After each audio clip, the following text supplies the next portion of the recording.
Outsourcing का मतलब होता है कि इंसान के खून पसीने का दलाल। और इस बात को मैं बोलता हूँ सदन में अंदर भी बोलता हूँ, बाहर भी बोलता हूँ। और ये आउटसोर्सिंग जो है जो लाया गया है वो जानबूझ करके पूरे राज्य में जो सरकारी तंत्र से जुड़े हुए चाहे राजनेता हो चाहे वो पदाधिकारी हो, इन लोगों ने एक सिस्टम खड़ा किया है, समानांतर सिस्टम खड़ा किया है कि लोगों का खून कैसे चूसे, लोगों के पसीना को कैसे बेच दे, उसमें कैसे कमीशन खोरी करें, इसके लिए इन्होंने किया है। पहले समझ। और ये जितना भी आउटसोर्सिंग कंपनी है, मैं दावे के साथ कहता हूँ कि अगर इसकी जांच हो जाए तो सब आपको बड़े से बड़े जो राजनेता हैं और बड़े बड़े अधिकारी हैं, आप सब मिल जाएगा, कहीं ना कहीं लिंक्ड मिलेगा। ठीक है। और ये लोग अब आपको जैसे बीआरसी में जितना भी डाटा एंट्री ऑपरेटर लोग बहाल हुए हैं, उन लोगों को 18,000 समथिंग रुपया सरकार दे रही है अब वेतन देने। अब उनको मिल रहा है कितना, तो 8700 रुपया मिल रहा है। और काम 2018 से 7 साल 8 साल से काम कर रहा है, उसको मिल रहा है 8700। अब पैसा आ रहा है कितना, तो 18,000।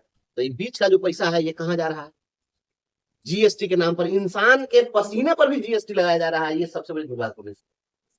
ये लूट का सिस्टम बना हुआ है। अब आप हमको बताइए कि टीसीएस कंपनी को दिया गया आदमी सप्लाई करने की, पहले पहले होता था कि सामान सप्लाई होता था, अब आदमी सप्लाई किया। ये इस देश के अंदर में कि इससे ज्यादा सुंदर बात कुछ हो नहीं सकती। इंसान की कीमत एक सामान की तरह हो गया, दूसरा कुछ नहीं। तो हमको लगता है कि जिस समय में बंधुआ मजदूर का कंसेप्ट रहा हुआ है, जिस समय में दास प्रथा रही होगी, उस समय भी इस प्रकार की व्यवस्था नहीं। दास प्रथा में भी तो एक बार गुलाम दास को खरीद लिया जाता होगा और उसको खिलाता होगा, रखता होगा, काम कराता होगा। लेकिन अब तो है कि आपके पसीने को प्रतिदिन खरीदा और बेचा जा रहा है। अलग अलग एजेंसियां उसकी हो रही है, तो बहुत दुखद है सर। इसके बाद सर हम लोग का ट्रेनिंग हुआ सर, इंटरव्यू हुआ, एग्जाम भी लिया गया। और एग्जाम आप लोग का जो अपॉइंटमेंट हुआ वह इंटरव्यू बेस्ड हुआ? इंटरव्यू और एग्जाम दोनों लिया गया सर। ये और कौन कौन लिया? TCS sir. टीसीएस? जी सर। ये टीसीएस का फुल है टाटा कंसल्टेंसी है। हैं? टाटा कंसल्टेंसी। लेकिन एगो बेल्ट्रॉन भी एग्जाम लेता है। जी बेल्ट्रॉन में था सर। बेल्ट्रॉन बाद में हम टीसीएस ले लिया सर ना। अच्छा। पहले बेल्ट्रॉन इसको नहीं किया, बेल्ट्रॉन को पहले दिया गया ऑफर, तो बेल्ट्रॉन लड़का बैक हो गया, तो सॉफ्टवेयर टीसीएस में नहीं थी, तो टीसीएस अपना लड़का डीओ स्वनियुक्त हुआ। और प्रत्येक थानों में सर पूरे बिहार में टीसीएस का ही मैंने एग्जाम कंडक्ट किया टीसीएस। टीसीएस सर, ट्रेनिंग भी टीसीएस ही दिया हम लोग को।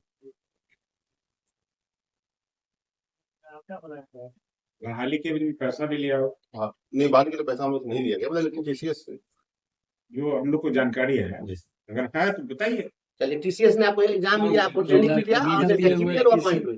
सालों में हम 500 रख देते बिना लिए कहीं कुछ नहीं होता। सब लोग कहाँ अपन थाना में? थाना में। चलिए, पुलिस स्टेशन में पॉइंट लिया। तो एसपी साहब के यहाँ लेटर गया, एसपी साहब के वर्तमान ज्ञापन संख्या के आधार पर लगाया गया सर, लगाया गया सर। हम लोग 9 लड़के थे, और अलग अलग खबर बना था सर। ज्ञापन संख्या हम लोग का 0 से 51 ज्ञापन संख्या हो गया, और सभी हम लोग से ज्वाइन किया थाना में सर। इसमें कोई अवधि नहीं था, हुआ कि 6 महीने के कार्य अगर अच्छा रहता है तो अगर प्रभारी अगर आप संस्था करते हैं तो पुनः आपको सर्विस कंडीशन में कहाँ है जो आप लोग का है, जो शर्तें होंगी उसमें कंडीशन? सबके कुछ नहीं था सर। हम लोग आज सर प्रभारी महोदय के माध्यम से हमको अनुशंसा भी किया गया कि उनको अधिक किया जाए, अस्थायी किया जाए।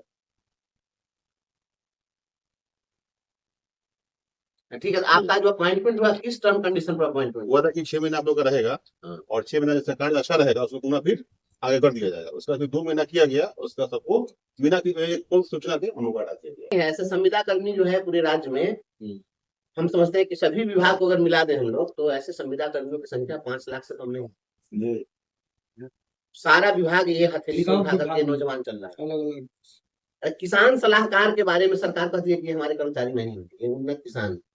किसान अगर सलाहकार, अगर किसान है, कर्मचारी नहीं है, तो इनको ईपीएफ कैसे देते हो? ईपीएफ का मतलब होता है कर्मचारी भविष्य निधि, तो भविष्य निधि कर्मचारियों को प्रोवाइडेड है, तो उसको ईपीएफ आप कैसे दे रहे हैं? ये मैंने कहा ना आपको, जब अंग्रेजी हुकूमत में, जब आप कहते हैं बंगाल में, जब अंग्रेज ने जब यहाँ पर मीर कासिम को जब हरा करके और जब बंगाल की सत्ता हथियाई थी, तो उसके बाद में बंगाल को कहा जाता है इतिहास में कि बंगाल कंगाल। कंगाल कैसे हुआ? मजदूरों का शोषण हुआ, यहाँ के लोगों का शोषण हुआ। शोषण इस कदर हुआ कि काम लिया जाता था इन लोगों से 12 घंटा, 14 घंटा, 15 घंटा, 18 घंटा तक काम लिया जाता था, और उनको उचित पैसा नहीं दिया जाता था। तो बहुत सारे हजारों हजार ऐसे मजदूर हुए जो मिल में जाकर अपना हाथ से कटवा देते थे कि हम भीख मांग खाएंगे, और वो इतिहास में वह दास्तां बयां। और आज के डेट में हम समझते हैं कि उससे कौन सी स्थिति भिन्न। आज अगर किसी व्यक्ति से आज के डेट में, अब मान लीजिए कि जो लोग स्कूलों में अभी आपके शारीरिक शिक्षा स्वास्थ्य दे सकते हैं, 8,000 रुपया पर आप उसको अपमान करते रहते हैं। सर घर से 50 किलोमीटर दूर है, तो 8,000 रुपया उसके आने जाने का भाड़ा भी होगा। सर अच्छा, कहते हैं कि इसका अंशकालिक काम लेते थे, 2 घंटा काम कर, तो 2 घंटा काम हुआ आपका जो प्राइम टाइम था जिस समय ड्यूटी ज्वाइन करने का, वो आपके यहाँ काम किया है, तो उसका वो कोना खेत में जाकर बनिहारी करेगा। और इसी के लिए हमने कहा कि संविधान नीति, कोई तो एक नीति आप लाइए कि हाँ किसी को आप संविदा पढ़ लिए हैं, तो आखिर उसके जवानी को निचोड़ कर लिए, तो कुछ दिन के बाद आप उसको परमानेंट कर लिए, क्या करिए, पॉलिसी बनाइए। तो इस चीज को ला सदन के अंदर।